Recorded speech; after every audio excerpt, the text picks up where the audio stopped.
Good morning, mate. Mark Schneider here, and today I'm eating some fried chicken. Leftover chicken from last night. You fried in a pan with some butter in it. It's delicious. Today's going to be a fun event. I'm actually going to go and look at a house this morning. This is going to be interesting. It's not the first house I've looked at. Every other house I've looked at renting, they've chosen someone else for their application. And it makes sense because right now, renting is really hard to do. Finding a place is really hard to do because there's not that much places available. So this one's not in the best area, and it's not the best looking house. It's also not that big, but it's cheap. And so if I have to live somewhere cheap for a little while, like this is cheaper than a 1-bedroom apartment. It's a 2-bedroom, 600 square foot house. If I gotta live in a little house for a couple years, save up some money to buy one, I'm okay with that. But we're gonna go take a look at it after I gulp all this chicken.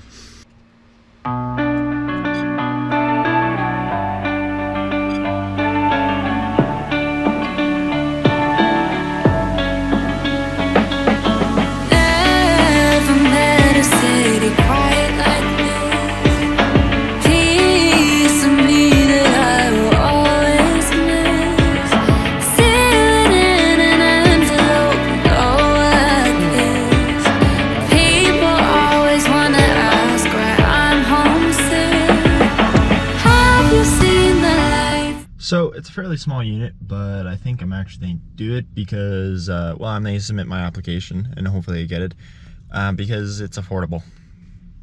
Like, that's the layout. Pretty basic. All your rooms. Like, it's probably like a 150-year-old house that got renovated in the 70s. It kind of looks like because it has 70s drawers and stuff that are just pull-out wooden drawers. But it has no... This is the one nice thing, so it's probably going to be nicer on heat. It's electric heat. But it's probably going to be nicer on heat because it won't have any additions. And when houses have additions, typically that's where all your insulation has a crack or has a difference, or there's a difference in the foundation, and they typically pull apart over time because they weren't built together, so they weren't built at the same time. So additions typically pull apart, and that's where you have gapping and spacing and all that stuff, and that's where it's very important to have good insulation here in Canada. One, we get really cold winters. 2, summers get stupidly hot. I'm in the prairies, so we get plus 40 to minus 40 degrees Celsius. So like we have scale, like plus 40 is like the hottest it ever gets. It's pretty much probably around, I want to say like 28 up to 36 is typically where we are in summer and heat waves. But then in winter we're typically like, no, in winter we're pretty much like the same scale, but sometimes in winter we get to minus 40 and even sometimes minus 50 with windshield. So that's the wind blowing with the cold, makes it way more colder because it's brushing cold against everything. So there's that. It does have trees in the front, so it is wind protected. It has a fence on mostly 3 sides of this, like 3 sides of the property, so it is protected against wind and such like that a little bit better. It has a garden shed, so I think I'm gonna do that. It's a fairly nice property. I wish I could have showed more, but I'm there talking with the guy. But yeah, so this is gonna be interesting. So I'm just back to editing videos and stuff, and I realized how much I miss filming vlogs and filming this. And I went through my entire computer because I'm like, oh, you know what would be pretty awesome to put in today's vlog is when I first moved out the apartment I was living in. Now I can't find the videos. That was like years and years ago, so I swear I had it in like some raw folder and stuff because it never made it into a vlog or something like that. I kept finding videos of my old vlogs when I was living in Otterburn and all that because I was at college there and my apartment there. But the first time I moved out, I think I was either 16 or 17. I'm not too sure. I might have been 15. I can't tell, like all those years jumbled out. I went through all those files and stuff, and I can't make sense of any of it. I moved out for the first time. I was a teenager. I was in high school. I was working full time at a Boston Pizza, so like night shifts all the time. Right after school, I'd walk after school there. I'd drive. I had my car at this point, so I must have been 16. But I remember my first apartment and stuff, and it was sketchy because I wasn't an 18-year-old, so I couldn't sign the lease. So I moved in with the kitchen assistant supervisor that I was working with and the thing he was dating. Like, she had her traits, they're no longer together, whateverness. That's the way that was then. But it was horrible. She like smoked weed, it was medical or something like that. She claimed a bunch of stuff. But my major roommate for that time, I still love him to this day. Me and him chat all the time. It was an experience, that's for sure. And my parents were fully supportive and everything like that. They're like, oh, you want to go learn? Go learn. Go learn how bills get paid and everything. So it was underneath their name. I was just I gave him my portion of the rent. He paid it. It was all good. I didn't mind. But it was neat. It was like pretty much just a place to sleep and eat. It's all a place to live, really is. You eat and you sleep, because I was in high school, so I went to school for the day and then I went to work. And it was nuts. But like, I remember the memories and stuff, and I'm like, they weren't the best roommates. There was like pans on the floor in the hallway randomly. There was like, because they smoked and all that stuff, like there were little deposits on the floor around where they always smoked. There was a bunch of stuff. It was kind of sketchy. But I remember like a lot of good memories I had over there where like people would always come over. We were always social, playing Mario Party. Like I remember having vivid memories playing Mario Party, getting stuff, just having my own place. It was like freedom. I want to say there were some bad things about this. Like I had access to alcohol and stuff, and I abused it a little bit. And I knew it was a problem when one time, like, I got so mad. I came home from work, and my roommate's girlfriend at the time drank all my alcohol and actually stole some cash from my room.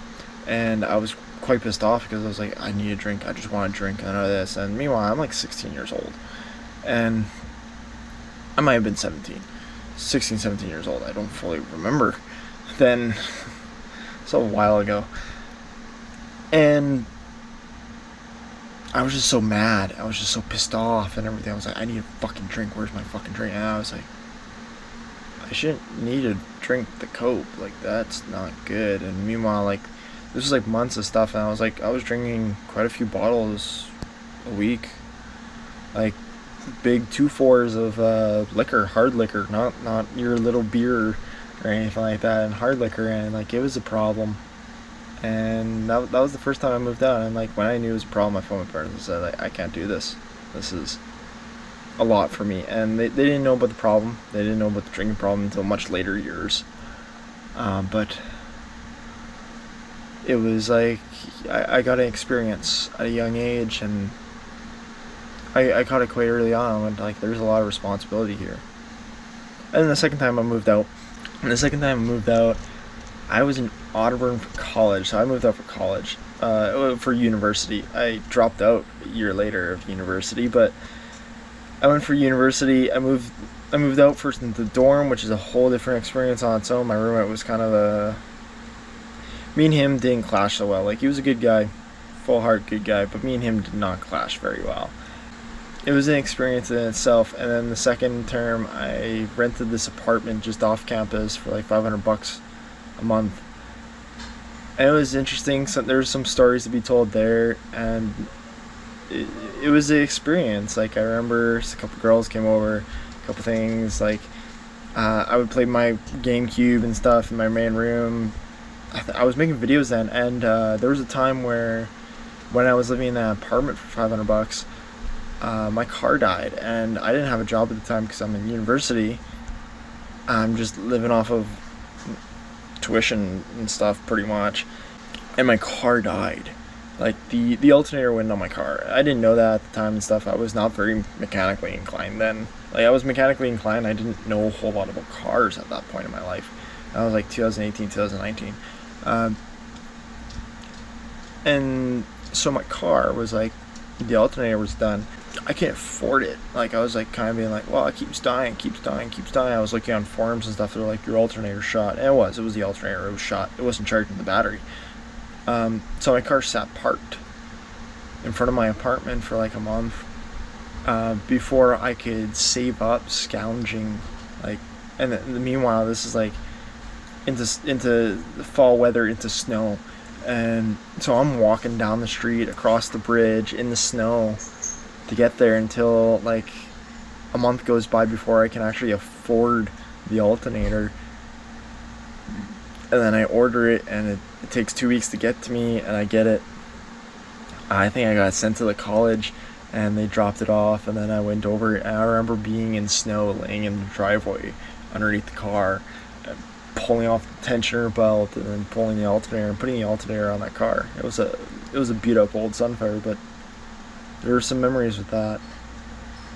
And now I'm pretty mechanically inclined, where I do a lot of stuff all the time. I rebuild starters now, and I work as a profession as a mechanic now. It's crazy. The world takes you for a spin. Yeah, those were the first 2 times I moved out and learned stuff. And I remember, like, having no income, no job, because I'm out in the middle of buttfuck nowhere for university. I remember the pay for that alternator. I'm pretty sure what I did was I told my landlord, hey, I'm going to be 2 weeks late on rent.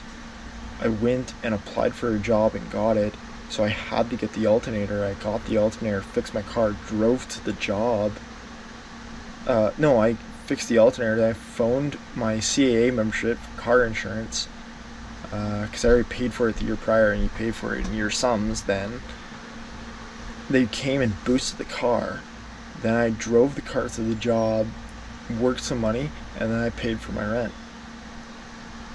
And it's that struggle, and like I remember eating food and stuff, like some girl always came by and stuff and gave me apples, and I loved them. I was like, and she's like, I don't really care for them. I'm like, I'm so thankful for this, because like this is my only fruit that I'm eating. I'm like, I love apples, and it's just a crazy time in my life, and remembering all this.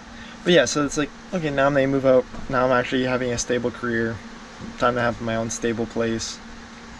And it's I can't guarantee I'll get this place. Like, it's hard to get rent right now. But I just thought it'd be nice to share some stories and share on some of my experiences that I don't dive into all too often. Because the things you need for rent nowadays is 3 times, you need to be making an income 3 times what the cost of rent is. They typically want like 2.5 to 3 times, which is crazy. And then on top of that, you have to make sure like what fees you're going, like for this place, if I get this place, I'm maybe going and get renter's insurance, tenant insurance for myself. You got to make sure like what bills you have to have, how much your utilities cost, and all this. And you have to calculate these before you can do this, because one, they may have a process where they say 2.5 times an income or 3 times an income to afford all this stuff. But some people are maxed out on credit and everything like that, and have so many bills that they don't realize that it's going to cost you almost double your rent to live in some of these places. So got to make sure you have calculations for that, because like it's not cheap. It really isn't. And ask like, hey, what's your average utilities? What's your average like this or that or whatever? And so it takes quite a toll. And it's quite interesting. Hey, dog.